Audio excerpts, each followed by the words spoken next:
इस समय अमेरिका से एक बेहद अहम खबर सामने आई है। दरअसल supreme court of the United states के पूर्व राष्ट्रपति डोनाल्ड ट्रंप के प्रशासन द्वारा लगाए गए अंतर्राष्ट्रीय टैरिफ को अवैध और असंवैधानिक करार देते हुए रद्द कर दिया गया है। अदालत ने 6-3 के बहुमत से यह फैसला सुनाया है। अदालत ने क्या क्या कहा, ये सारी चीजें हम आपको डिटेल्स में बताने वाले हैं।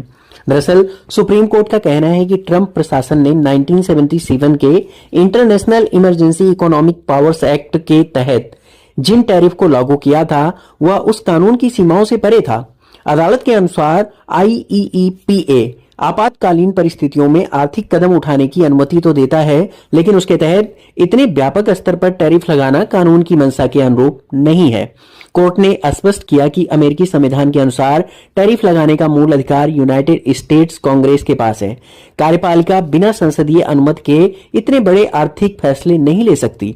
सीधे शब्दों में कहें तो अदालत ने टैरिफ की अवधारणा पर आपत्ति नहीं जताई है, बल्कि उन्हें लागू करने की प्रक्रिया और अधिकार के इस्तेमाल को गलत बताया है।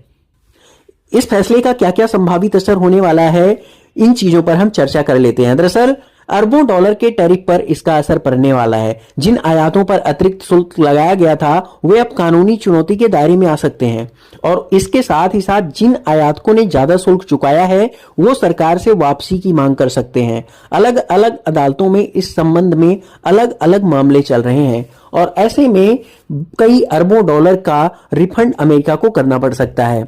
यह फैसला भविष्य में राष्ट्रपति के अधिकारों की सीमा तय करने को लेकर नई राजनीतिक और कानूनी बहस को जन्म दे सकता है। दोस्तों, ऐसा जरूरी नहीं है कि अदालत ने केवल उन्हीं टैरिफ को अवैध ठहराया है जो IEEPA के तहत लगाए गए थे। राष्ट्रीय सुरक्षा या व्यापार विवाद से जुड़े अन्य कानूनों के तहत लगाए गए टैरिफ जारी रह सकते हैं।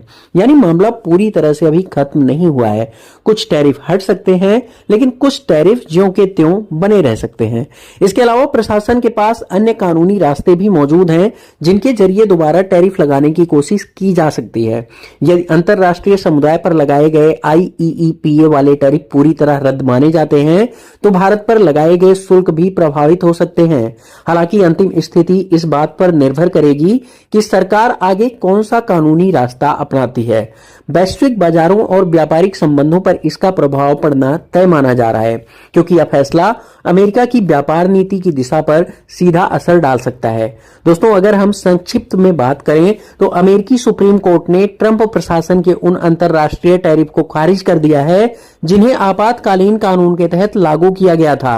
अदालत का मानना है कि राष्ट्रपति ने अपने अधिकार क्षेत्र से आगे बढ़कर फैसला लिया है।